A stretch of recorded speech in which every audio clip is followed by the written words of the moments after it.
एकमाठ गुणा किंचूड़ाचरम देहि दो सिद्धा लो यज्ञदाड़िचा उपादव ये ही संजुत्ता। बोलो शांतिनाथ भगवान की जय। परम पूज्य आचार्य श्री विशुद्ध सागर जी महाराज की जय। परम पूज्य मुनि श्री सुप्रभ सागर जी महाराज की जय। परम पूज्य मुनि श्री प्रणत सागर जी महाराज की जय। परम पूज्य मुनि श्री सौम्य सागर जी महाराज की जय। परम पूज्य आर्का माता जी की जय। छुल्का माता जी की जय। सुप्रभ ओवाच यूट्यूब चैनल, आदिनाथ चैनल और विदिशा में चतुर्मास रथ परम पूज्य मुनि श्री सुप्रभ सागर जी महाराज के सशंग चरणों में विराजमान सभी श्रद्धालुओं का समीचीन विकल्पों के सम्यक समाधान के इस महत्वपूर्ण कार्यक्रम में प्रतिदिन की भांति आज पुनः स्वागत है, अभिनंदन है। आप सभी को विदित है कि परम पूज्य मुनि श्री सुप्रभ सागर जी महाराज सत्संग का तत्वार्णव पावस योग विदिशा की धर्मप्राण नगरी में अत्यधिक धर्म प्रभावना के साथ संपन्न हो रहा है। अनेक आयोजनों के माध्यम से विदिशा नगरी में पूज्य मुनि त्रय के द्वारा धर्म की गंगा निरंतर प्रवाहित हो रही है। सम्यक समाधान के इस कार्यक्रम में पूरे भारतवर्ष में श्रद्धालुओं ने अपने अनेक समीचीन विकल्पों का आगमोक्त समाधान पाया है, जिससे उन्होंने अपने जीवन को प्रशस्त करने का, अपने जीवन को उन्नत बनाने का मार्ग पूज्य श्री के माध्यम से सीखा है, जाना है, पहचाना है। परम पूज्य मुनि श्री श्रमण परंपरा के तपस्वी और अनूठे संत हैं। परम पूज्य मुनित्रय अपनी आगमोक्त चर्या और आध्यात्मिक चिंतन के द्वारा आत्म साधना करते हुए निरंतर प्रभावना कर रहे हैं।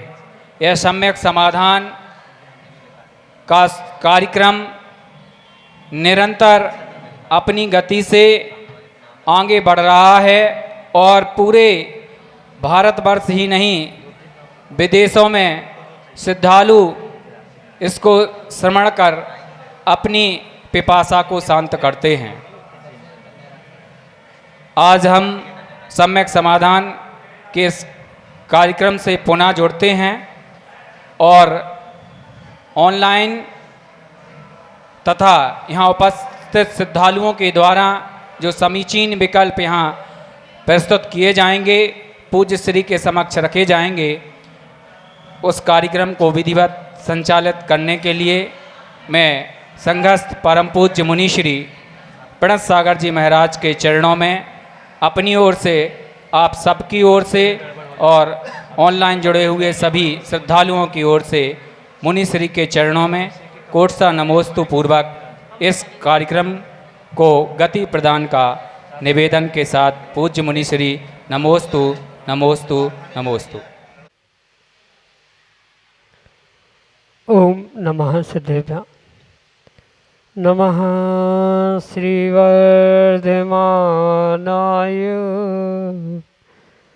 निर्धूतकलिलात्मने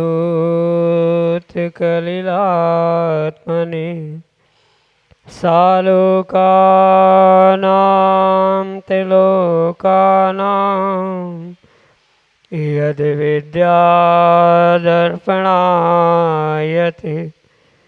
यदि विद्यादर्पणायते।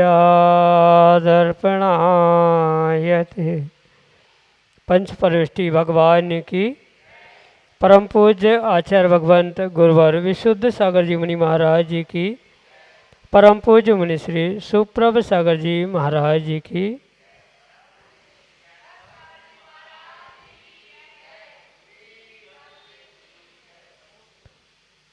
समीचीन विकल्पों का सम्यक समाधान हमारा वही अनूठा कार्यक्रम जिसके माध्यम से आप सभी प्रतिदिन अपने ही विकल्पों का सम्यक समाधान अपने निर्ग्रंथ गुरु सुप्रभ सागर जी महाराज के मुखारबिंद से प्राप्त करते हैं।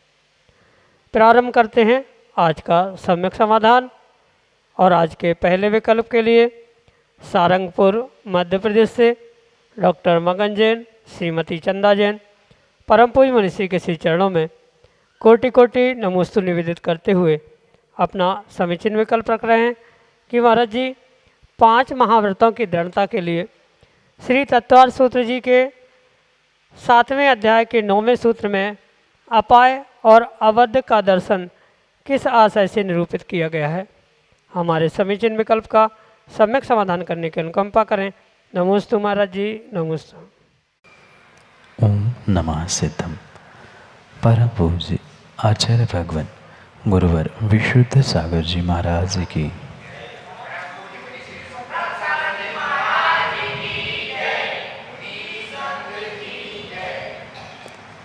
हिंसा दिश्वाहा मूत्रापाया बद्ध दर्शन, इस प्रकार का सूत्र देते हुए उमा स्वामी भगवान स्पष्ट रूप से हिंसादिक 5 पापों में जो इसलोक और परलोक में होने वाले दोष है, उन दोषों को दर्शन करने की यानी प्राप्त करने की, समझने की भावना रखते।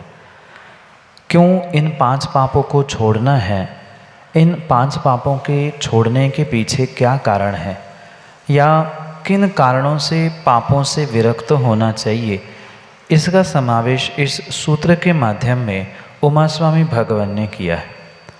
स्पष्ट रूप से यहाँ जो 2 शब्द प्राप्त होते हैं, अवध्य और अपाय, उनको आगम के परिप्रेक्ष्य में समझने की आवश्यकता है।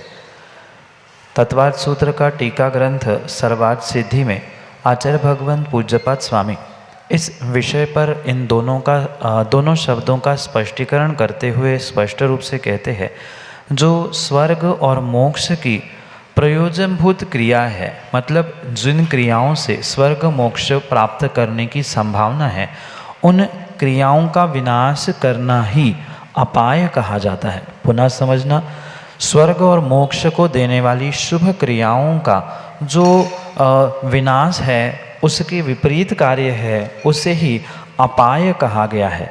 और अवध्य का अर्थ गर्ह यानी गर्हित क्रियाएं होती है। जो निंदनीय गर्हित क्रियाएं हैं वह, और जो मोक्ष और स्वर्ग को ना देने वाली ऐसी क्रिया ही वह हिंसा से प्राप्त होती है। इतना ही अभिप्राय उनके पीछे। सूत्र का अगर पूर्ण रूप से तात्पर्य और अभिप्राय समझे तो हिंसा आदि करते समय उस जीव को ये समझना, ये निर्णय करना परम आवश्यक है जिसके माध्यम से वह इन पापों से दूर हो जाए। मतलब जब जीव हिंसा आदि पापों में प्रवृत्त होता है, अगर इन दोनों भावनाओं को, दोनों शब्दों को वह देख ले, दर्शन का अर्थ मात्र चक्षु दर्शन से नहीं है, अपितु उसको विवेक से बुद्धिपूर्वक अनुभूत करके देख ले कि जो पापों में जीता है उसे इस लोक में भी स्वर्ग और मोक्ष सुख की क्रियाओं से विपरीत क्रियाओं में उलझना पड़ेगा, और वह वर्तमान में भी निंदनीय है और अगली पर्याय में भी उसे वह पुनः संसार में बांधने वाली ही गतियों में ही, दुर्गतियों में ही बांधने के लिए निमित्त बन सकते हैं। इसलिए सामान्य भाषा में उस अपाय और अवध्य दोनों को इसी प्रकार से समझा जा सकता है। अपाय वह कहलाता है जो स्वर्ग और मोक्ष की क्रिया यानी शुभ क्रियाओं का नाश विनाश होना ये अपाय है। और जो निंदनीय गर्हनीय क्रियाएं जीव करता है वह अवध्य के रूप से स्वीकार की जाती है, क्योंकि हिंसा ये दोनों के अंतर्गत आती है। चाहे हिंसा हो, झूठ, चोरी, कुशील, परिग्रह, ये पांचों पाप निंदनीय वर्तमान में भी है, अगली पर्याय में अपाय रूप यानी स्वर्ग मोक्ष से रहित अन्य ही दुखदायक गतियों को देने के लिए निमित्त बन सकती है। इसलिए पाप करते समय इन भावनाओं का विचार चिंतन करने से आप उन पापों से दूर हो सकते हैं। यही अभिप्राय आचार्य भगवंत उमा स्वामी का वहाँ तत्वार सूत्र के 7वें अध्याय के 9वें सूत्र में दिया, जो कि आपके लिए विस्तार से सम्यक समाधान से। विमल कुमार जैन, अरिहंत विहार कॉलोनी, विदिशा, मध्य प्रदेश से महाराज श्री के चरणों में बारंबार नमोस्तु निवेदित करते हुए अपना समीचीन विकल्प रख रहे हैं कि महाराज जी जम्बू द्वीप 2.5 द्वीप का है और 8वां नंदीश्वर द्वीप है, 8वां द्वीप नंदीश्वर द्वीप है, तो बाकी के 5.5 द्वीप में कोई रहता है और मनुष्य की जो गिनती 32 अंक प्रमाण बताई गई है, तो क्या वह पूरी संख्या मध्यलोक की ही है? हमारे समीचीन विकल्प का सम्यक समाधान करने की अनुकंपा करें। नमोस्तु महाराज जी, नमोस्तु।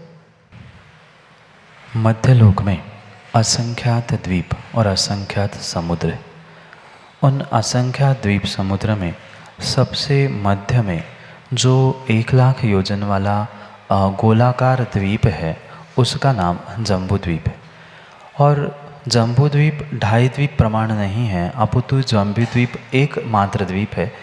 ऐसे ही समुद्र द्वीप ऐसे करते हुए वह 2.5 द्वीप को मनुष्य क्षेत्र के रूप में स्वीकार किया जाता। ये परम सत्य है। 8वां द्वीप नंदीश्वर द्वीप कहा गया है, पर उस नंदीश्वर द्वीप में या उसके पहले भी द्वीपों में किसी भी प्रकार से कोई मनुष्य पहुंच ही नहीं सकता, क्योंकि आचार्य भगवंतों ने प्रांग मानुषोत्तर मानुष्यः इस सूत्र को प्रदान करते हुए स्पष्ट कहा है कि मानुषोत्तर पर्वत के आगे कोई भी मनुष्य न गमन कर सकता है न वहाँ निवास कर सकता। जब गमन ही नहीं है तो वहाँ निवास आदि कैसे संभव हो सकता। इसलिए ये विशेष बात समझे, जो मनुष्य क्षेत्र कहा जाता है वह मात्र 2.5 द्वीप संबंधी ही होता है। 2.5 द्वीप के बाहर किसी भी प्रकार से मनुष्य का कोई अस्तित्व होता ही नहीं है। ये विशेष बात समझे, मनुष्य गति के जीव मात्र और मात्र इस मध्य लोक में ही प्राप्त होते हैं, अन्य किसी भी प्रकार से उनका मनुष्यों का अस्तित्व प्राप्त नहीं होता। पर उस मनुष्य को प्राप्ति का जो स्थान मध्यलोक है, उस मध्यलोक में भी मात्र 2.5 द्वीप में ही मनुष्य रहते हैं, उसके बाहर कोई भी मनुष्य नहीं रहता। जैसे नंदीश्वर और 2.5 द्वीप मानुषोत्तर पर्वत, इसके मध्य में भी जो 5.5 द्वीप और प्राप्त होते हैं, वे 5.5 द्वीपों में भी कोई मनुष्य की प्राप्ति नहीं होती। जो मनुष्य इस 2.5 द्वीप के निमित्त से मानुषोत्तर पर्वत के पहले कहे गए हैं, उनका अस्तित्व पुनः कह दूँ मात्र 2.5 द्वीप में ही है, उसके बाहर नहीं। और जो भी उसकी संख्या भी बताई गई है मनुष्यों की, वो भी बिल्कुल इस 2.5 द्वीप से संबंधित ही बताई गई है, क्योंकि उतना ही मध्यलोक में मनुष्य क्षेत्र है, उसके बाहर मनुष्य का क्षेत्र गमनागमन किसी भी प्रकार से हो ही नहीं सकता। इसलिए वह जितने अंक प्रमाण मनुष्यों की संख्या बताई है, वे मनुष्य मात्र और मात्र 2.5 द्वीप मनुष्य क्षेत्र के ही संबंधित है। अन्य किसी भी प्रकार से अन्य किसी ग्रहों में, नक्षत्रों में, ऊर्ध्व में, अधों में कहीं भी मनुष्यों की प्राप्ति नहीं होती। तत्संबंधी मनुष्य लोग जो 2.5 द्वीप संबंधी कहा है, उतने ही स्थान में मनुष्यों की प्राप्ति होती है। उसके बाहर कोई भी मनुष्य ना 5.5 द्वीपों में प्राप्त होता है, ना नंदीश्वर द्वीप में प्राप्त होता है, ना उसके बाद के असंख्यात द्वीप समुद्रों में भी प्राप्त नहीं होता, क्योंकि मनुष्योत्तर पर्वत के पूर्व ही मनुष्यों की प्राप्ति होती है। ये सिद्धांत आगम का है, उसके बाहर मनुष्य होते ही नहीं हैं। यही आपके लिए सम्यक समाधान। कृष्णा जैन, विदिशा, मध्य प्रदेश से अगले समीचीन विकल्प के लिए। गुरुदेव के चरणों में त्रिबार नमोस्तु महर्षि नमोस्तु। महर्षि मेरा प्रश्न ये है, चतुर्मास में जो संस्कार होते हैं उसका युवाओं के लिए क्या महत्व है? मेरी शंका का समाधान कीजिए महर्षि। नमोस्तु महर्षि। नगर में होने वाला मुनिराजों का चातुर्मास श्रावकों के लिए एक बहुत बड़ा साधन होता है अपने जीवन को बदलने के लिए। क्योंकि बाकी समय तो निर्ग्रंथ मुनिराज विहार करते हैं, गमन करते हैं, पर 4 महीने का ही ऐसा समय होता है जिस समय का सदुपयोग करते हुए श्रावक अपने जीवन में बहुत सारी धर्म की, बहुत सारी जीवन उपयोगी अच्छी बातों को प्राप्त करने का पुरुषार्थ कर सकता है। इसलिए ये चातुर्मास आदि के निमित्त से जो संस्कारों का बीजारोपण मुनिराजों के द्वारा चतुर्मास में आदि किया जाता है, वह पूर्ण रूप से वर्तमान में मात्र युवाओं के लिए ही नहीं अपितु पूरे समाज के लिए आवश्यक है। क्योंकि जो बुजुर्ग हो चुके हैं उनका लगभग जीवन अंत की ओर है, या उन्होंने जिस उम्र में धर्म करना था वो उम्र गंवा दी। इसलिए विशेष अगर चतुर्मास की या चतुर्मास में होने वाले संस्कारों की अगर आवश्यकता किसी को है तो युवाओं की ही है। आने वाले समय में जो समाज बनने वाली है, आने वाले समय में जो देश, राष्ट्र, धर्म आयतन, देवशास्त्र, गुरु आदि की सेवा करने वाला अगर कोई है तो वह मात्र और मात्र युवा ही है। इसलिए युवाओं को संस्कारित होना आवश्यक है। अगर आज छोटे छोटे नियम, छोटे छोटे संस्कारों के माध्यम से जीव अपने आप को या युवा अपने आप को उससे नहीं जोड़ पा रहे हैं तो विश्वास मानना आने वाले समय में धर्म नहीं बचेगा, श्रावक नहीं बचेंगे, और धर्म श्रावक नहीं बचेगा तो साधुओं का भी गमनागमन उन क्षेत्रों में होना संभव नहीं हो सकता। इसलिए छोटे छोटे नियमों के द्वारा जो कई सारे संस्कार दिए जाते हैं, जैसे कुछ दिन पहले आपने संस्कार शिविर में भी भाग लिया था, वहाँ भी बहुत सारी अच्छी बातें, नई जीवनोपयोगी बातें, ज्ञान, चर्या आदि बहुत कुछ सीखने के लिए मिला। इसके अलावा भी चतुर्मास में और भी जो घटनाक्रम होते हैं, कार्य होते हैं, जैसे युवाओं के लिए विशेष रूप से उपनयन संस्कार आदि होते हैं, उसमें भी जुड़ने से नियम से आने वाले समय में जो अहित समाज का और धर्म का होने वाला है उससे बचा जा सकता है। कोई बहुत भारी कठिन नियमों का परिपालन नहीं होता। सामान्य रूप से मैं आजीवन धर्मात्मा की, माता पिता की सेवा करूंगा, जो 7 व्यसन कहे जाते हैं उन 7 व्यसनों में अपनी परिणति नहीं ले जाऊंगा, जो नशीले पदार्थ है आदि से दूर रहूंगा, आदि छोटे छोटे संकल्पों के माध्यम से गुरु के हाथों के द्वारा श्रावकों को और विशेष करके युवाओं को संस्कारित होने का सौभाग्य प्राप्त मिलता है। शायद शिविर के दिनों में आप लोगों ने उस उपनयन संस्कार की वीडियो आदि को देखा होगा। गुरु 2 ही समय पर किसी श्रावक, किसी व्यक्ति पर संस्कार करता है। एक तो वह निर्ग्रंथ बने या फिर ये श्रावकोचित जो उपनयन उपनीति संस्कार कहे जाते हैं उसी माध्यम से। इसलिए अगर जीवन में चतुर्मास हो या अन्य किसी भी निमित्त से किसी निर्ग्रंथ गुरु से आपको ऐसे संस्कार प्राप्त हो रहे हैं तो मैं कहता हूँ ऐसे संस्कारों से आप कभी भी वंचित नहीं होना, क्योंकि वही एक समय है जब साक्षात मंत्रों के द्वारा एक श्रावक को श्रावक दीक्षा प्रदान करते हुए गुरु संस्कारित करता है। वह गुरु के संस्कार, गुरु का मंत्र, गुरु के आशीर्वाद जीवन बदलने के लिए कार्यकारी उपाय बन सकता है। इस प्रकार से ये संस्कार आपके और युवाओं के जीवन में बदलाव ला सकते हैं। यही आपके लिए सम्यक समाधान। ऋतिक जैन, औलिया, रानीपुर, उत्तर प्रदेश से अगले समीचीन विकल्प के लिए। मासी, मेरे और रानीपुर उत्तर प्रदेश की समझ जैन समाज की ओर से आपके चरणों में त्रिबार नमोस्तु नमोस्तु नमोस्तु। माँ जी, मेरा प्रश्न यह है कि यदि कोई व्यक्ति चौके में भीड़ देखकर बाहर ही खड़ा हो जाता है और यह भाव आता है कि महाराज श्री के आहार अच्छे से हो जाए, और एक व्यक्ति चौके में भीड़ देखते हुए फिर भी मिसमैनेजमेंट करके अंदर जाके आहार देने में सफल हो जाता है, तो दोनों व्यक्तियों में से किसके आचरण को महाराज श्री सही कहा जाएगा? नमोस्तु महाराज श्री, नमोस्तु। दोनों का आचरण पूर्ण रूप से सही नहीं है, पर जो व्यक्ति बाहर खड़ा है उसकी सोच जरूर अच्छी है, क्योंकि आचरण का, क्रिया का पुण्य विवेक से की जाने वाली क्रिया से ही लगता है। अविवेक से करने वाली क्रिया से नहीं लगता। जो बाहर खड़ा है उसके पास विवेक है पर क्रिया नहीं है, अंदर जो घुसा है उसके पास क्रिया है पर विवेक नहीं है। इसलिए कहीं ना कहीं दोनों का बैलेंस बनाकर ही कार्य करना चाहिए। विशेष रूप से हमारे आचार्यों ने ये स्पष्ट कहा है, श्रावक जब भी दान देने निर्ग्रंथ के पास पहुँचे, जब भी भगवान का अभिषेक पूजन करने पहुँचे, तो उन क्रियाओं के साथ उसके लिए विवेक होना परम आवश्यक है। जो व्यक्ति मिसमैनेजमेंट करते हुए या अपना ही चौका मानकर घुसकर सबसे पहले आहार देने का प्रयास करता है, दूसरे को धक्का बुक्की करता है या अपशब्द भी बोलता है, तो वह पूर्ण रूप से दिए गए दान के फल को प्राप्त कर ही नहीं पाता, क्योंकि उसके पास मात्र क्रिया है। वह विवेक शून्य होकर क्रिया कर रहा है, इसलिए उसे क्रिया का फल नहीं मिलेगा।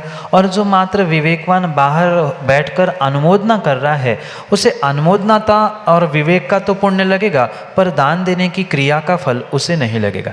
इसलिए जो बाहर खड़ा हुआ व्यक्ति है, उसे धैर्य के साथ अनुमोदना करते हुए कुछ समय बाहर खड़े रहने की आवश्यकता है, क्योंकि ये तो बात आपको पता है कि भीड़ लंबे समय तक नहीं होती। जिनको बहुत जल्दी होती जाने की, वे तो पटकते और भाग जाते। तो 5, 10, 15 मिनट अगर हर व्यक्ति धैर्य रखे तो हर किसी को, मुनिराजों को आहार देने का सौभाग्य प्राप्त हो सकता है। पर सबके साथ यही समस्या है, हर व्यक्ति चाहता है कि पहला ग्रास मैं ही दूँ, मैं जो लाया हूँ वही दूँ और मैं चलता बनूँ। इस कारण से ये अव्यवस्थाएं बनती है। इसलिए दोनों को विवेक और कार्य का परिचय देते हुए जीवन में निर्णय करना चाहिए।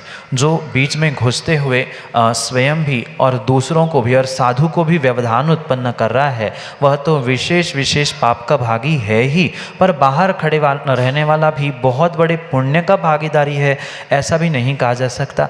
वह विवेक से और थोड़ा समय धैर्य रखे और अंतिम समय में पानी जब मुनिराज लेते हैं, उस पानी में भी हाथ लगा ले या पानी भी दे दे, तो वो भी एक प्रकार का आहार है, क्योंकि दूसरों के चौकों में जाकर वास्तव में आहार दान नहीं कहलाता, वो एक मात्र वैयावृत्ति है।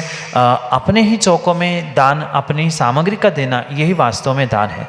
इसलिए दूसरों के चौकों में जाकर अव्यवस्था फैलाना ये किसी भी प्रकार से पुण्य का कार्य नहीं है, अपितु दूसरों के चौकों में पहले पूछ के जाना चाहिए कि मैं आहार देने आ सकता हूँ क्या। वह अगर स्वीकृति दे, वे कहे थोड़ी देर रुक जाओ, तो आपको रुककर फिर विश्राम लेकर थोड़ी भीड़ कम होने पर भले ही आपने एक ग्रास दिया, पानी दिया, जो भी दिया, पर वह आपके लिए पुण्य का कार्य हो सकता है। इसलिए आप ये ध्यान रखें कि विवेक और क्रिया दोनों श्रद्धा के साथ होती है, वही वास्तव में श्रावक होता है। इसलिए दोनों को विवेक से प्राप्त करें, यही आपके लिए सम्यक समाधान। श्रीमती मीना जैन, विदिशा मध्य प्रदेश से अगले समीचीन विकल्प के लिए। नमोस्तु गुरुवर, नमोस्तु गुरुवर, नमोस्तु। आचार्य श्री शांति सागर महाराज जी के गुरु कौन थे और उनको दीक्षा किसने दी थी? आचार्य शांति सागर महाराज और उनकी परंपरा भारत में दो प्रकार से मानी जाती। एक आचार्य शांति सागर दक्षिण और एक आचार्य शांति सागर क्षाणी। जो आचार्य भगवंत शांति सागर जी महाराज दक्षिण थे, जो कि बहुत प्रसिद्धि को प्राप्त हुए, उनके गुरु के विषय में स्पष्ट उल्लेख मिलता है कि एक निर्ग्रंथ भट्टारक देवेंद्र कीर्ति जी थे। विशेष बात समझना, निर्ग्रंथ भट्टारक देवेंद्र कीर्ति महाराज थे। उनके कर कमलों से उन्होंने दीक्षा तो प्राप्त कर ली, पर दीक्षा लेने की प्रेरणा, दीक्षा लेने के भाव उन्होंने आचार्य आदि सागर अंकलीकर नाम के जो मुनिराज है, जिनकी वर्तमान में पट्ट परंपरा चल रही है, ऐसे उन आचार्य आदि सागर अंकलीकर महाराज से उनकी सेवा, उनकी वैयावृत्ति आदि करने के निमित्त से वह उन्होंने दीक्षा लेने की प्रेरणा ली थी। और दीक्षा गुरु अगर कोई है तो वह निर्ग्रंथ भट्टारक देवेंद्र कीर्ति महाराज है। ऐसा कई स्थानों में उल्लेख प्राप्त होता है, जो कि आपके लिए सम्यक समाधान से। प्राचार्य डॉक्टर महेंद्र जैन, विदिशा मध्य प्रदेश से अगले समीचीन विकल्प के लिए। हे गुरुदेव, नमोस्तु नमोस्तु नमोस्तु। एक विकल्प गुरुदेव, हालांकि ये मेरा नहीं है, दूसरे ने मेरे दिमाग में डाला है, फिर भी एक आजकल प्रत्येक भैया बहन अपने शरीर पे कुछ ना कुछ गुजना गुदवा रहे हैं, टैटू जिसको कहते हैं, टैटू बनवा रहे हैं। उस टैटू के माध्यम से शरीर के किसी भी अंग में अभी तक तो कोई चिन्ह बनते थे, लेकिन वर्तमान में देखा जा रहा है कि मुनिराज की तस्वीर भी उस टैटू के रूप में अपने शरीर पर अंकित करवा रहे हैं। आने वाले समय में हो सकता है कि विकृति कहीं भगवान को भी अपने शरीर के किसी अंग पे बनवा के और इधर उधर ना हो जाए। हालांकि ये गुदना प्राचीन परंपरा रही है, लेकिन थोड़े से चिन्ह लगा करते थे शरीर में, लेकिन आज तो शरीर के किसी भी अंग में और कोई भी तस्वीर बन रही है, इसके आगे के क्या परिणाम हो गुरुदेव, थोड़ा इसमें समाधान करने की कोशिश करें, और यदि हम लोग गलत हैं तो हमको सम्यक समाधान भी देवें। नमोस्तु गुरुदेव, नमोस्तु गुरुदेव, नमोस्तु। पंडित महेंद्र जी, यहाँ से तो आगम के परिप्रेक्ष्य में आगम की ही बात होगी। व्यक्तिगत किसी को इस बात पर बुरा या भला मानने की आवश्यकता नहीं है, पर सामान्य जो आचार्य भगवंतों ने कथन किया है उसके विषय में कई बार मैं सम्यक समाधान से कह चुका हूँ कि चाहे आप कोई चिन्ह, कोई नाम, कोई बीजाक्षर भी शरीर पर अंकित करते हो, कहीं ना कहीं उसके माध्यम से आप उस जिनवाणी के अक्षरों का, बीजाक्षरों का अवर्णवाद कर रहे हो, दुरुपयोग कर। क्योंकि आचार्यों ने स्पष्ट लिखा है सिद्धो वर्ण समामनाएं, यानी ये जो शब्दों की, अक्षरों की आमनाएं है, ये अनादि से सिद्ध है और ये एक एक दिव्य ध्वनि के बीजाक्षर के रूप में स्वीकार किए जाते। इसलिए अगर उनका कहीं भी किसी भी प्रकार से अभिनय हो रहा है तो नियम से ज्ञानावरणी दर्शनावरणी कर्म का आश्रय होगा ही होगा। जैसे कागज़ पे लिखा हुआ कोई भी नाम हो, भले ही वह भगवान का नाम नहीं है, पर फिर भी वह ज़मीन पे पड़ा है और उस पर किसी का पैर पड़ता है, तो नियम से जब ज्ञानावरणी दर्शनावरणी का आश्रय होता है तो जिस शरीर पर नाम लिखे गए हैं या अन्य कोई भी ऐसा कार्य किया गया है, उस शरीर को ले जाकर व्यक्ति क्या क्या नहीं करता, ये आप स्वयं समझदार है और उसका विवेक भी उन व्यक्तियों को रखना चाहिए। मैं मात्र किसी विशेष नाम, भगवान, गुरु आदि आदि पर नहीं जाना चाहता हूँ। सामान्य रूप से जो भी आपने अपने शरीर पर लिखवाया है तो वहाँ आप शौच क्रिया आदि में जाओगे, अशुद्धि आदि का स्थानों में जाओगे, कहीं भी पहुँचोगे, वहाँ उन जिनवाणी के सूत्रों का, एक एक बीजाक्षरों का कहीं न कहीं आपके द्वारा अभिनय हो रहा है और जिसके निमित्त से ज्ञानावरणी दर्शनावरणी कर्म का आश्रय बंद होता है। ये अ से लेके ज्ञ तक जितने भी बीजाक्षर है उसके ही माध्यम से मातृ का यंत्र बनता है। ये आप बहुत अच्छे से जानते हैं, आप विद्वान हैं, ज्ञानी हैं, और उसी के माध्यम से वेदी की प्रतिष्ठाएं होती है, वेदी शुद्धि होती है, भगवान की प्रतिमाओं की शुद्धि होते हुए पाषाण से भगवान उन बीजाक्षरों से ही बनाया जाता है। और उन्हीं बीजाक्षरों को शरीर पर लिखते हुए कहीं ना कहीं शरीर का जो अशुद्धिपूर्वक प्रयोग किया जाता है उसके निमित्त से कुछ अंशों में दोष अवश्य ही लगेगा। हाँ, आगम में कुछ ऐसी भी क्रियाएं आचार्य भगवंतों ने बताई है कि उन क्रियाओं को, उन संस्कारों को करते समय शरीर पर उन बीजाक्षरों का आरोपण किया जाता है, पर वह ध्यान के माध्यम से किया जाता है। कभी लिखा भी गया है तो वो भी विवेक पूर्वक उन क्रियाओं के निमित्त से ही कहा गया है। पर सर्वत्र बीजाक्षर लिखते हुए, फोटो, तस्वीर आदि बनाते हुए कहीं ना कहीं जो ये वर्तमान में बहुत बड़े भक्त बनने का दिखावा किया जा रहा है, वह कहीं न कहीं मात्र दिखावा ही है, वास्तविकता नहीं है। मैं तो इतनी बात कहना जानता हूँ और समझता हूँ कि अपने शरीर पर, अपने यहाँ वहाँ भगवान की, गुरु की फोटो, नाम लिखने की बजाय अपने दिल में, अपने आचरण में उनको उतार लिया जाए तो शरीर में उतारने की आवश्यकता ही नहीं पड़ेगी। इस बात को समझते हुए ही जीवों को अपना योग्य आचरण करना चाहिए। उचित अनुचित आप स्वयं श्रावक है, पंडित है, वह तय करते हुए मार्गदर्शन करने की आवश्यकता है। आगम के परिप्रेक्ष्य में यही आपके लिए सम्यक समाधान। इस प्रकार से परम पूज्य मुनि श्री सुप्रभ सागर जी महाराज ने आज के सम्यक समाधान के इस कार्यक्रम में आए हुए समीचीन विकल्पों का आगमोक्त समाधान हम सभी को प्रदान किया। परम पूज्य मुनिश्री के सानिध्य में आगामी अक्टूबर माह के प्रथम सप्ताह में शुभ लाभ अनुशीलन राष्ट्रीय विद्वत संगोष्ठी का आयोजन भी विदिशा की इस धर्मप्राण नगरी में किया जाएगा, जिसमें भारतवर्ष के अनेक स्थानों से प्रमुख विद्वानों को आमंत्रित किया जाएगा और वह अपने आलेखों के माध्यम से उस ग्रंथ पर मंथन चिंतन करेंगे। आप सभी भी इस महत्वपूर्ण कार्यक्रम की कड़ी से जुड़ सकते हैं। वह जुड़ने के माध्यम ऑनलाइन माध्यम से भी आप जुड़ सकते हैं। आप हमारे नंबर 8707548811 7415306441 इन नंबरों पर तथा samyak.samadhan@gmail.com इस ईमेल आईडी पर भी आप अपने समीचीन विकल्प हम तक प्रेषित कर सकते हैं। आपसे अनुरोध है कि हमारे सुप्रभ उवाच यूट्यूब चैनल एवं सुप्रभ उवाच फेसबुक पेज को लाइक अवश्य करें, ताकि पूज्य मुनित्रय के सानिध्य में होने वाले प्रभावनामयी आयोजनों की गतिविधियों से निरंतर आप लाभान्वित होते रहें। आदिनाथ चैनल पर सम्यक समाधान के इस कार्यक्रम को भी निरंतर श्रवण करते रहें तथा पूज्य मुनि श्री सुप्रभ सागर जी महाराज की दिव्य देशना प्रतिदिन जिनवाणी चैनल पर 7:40 पर प्रसारित होती है, उनका भी लाभ लेते रहें। आज के इस कार्यक्रम में बस इतना ही। आज के इस कार्यक्रम में जुड़े हुए सभी श्रद्धालुओं की ओर से परम पूज्य मुनित्रय के चरणों में कोट सा नमोस्तु पूर्वक आज के इस कार्यक्रम को यहीं संपन्न करने की अनुमति चाहेंगे। नमोस्तु गुरुदेव, नमोस्तु गुरुदेव, नमोस्तु।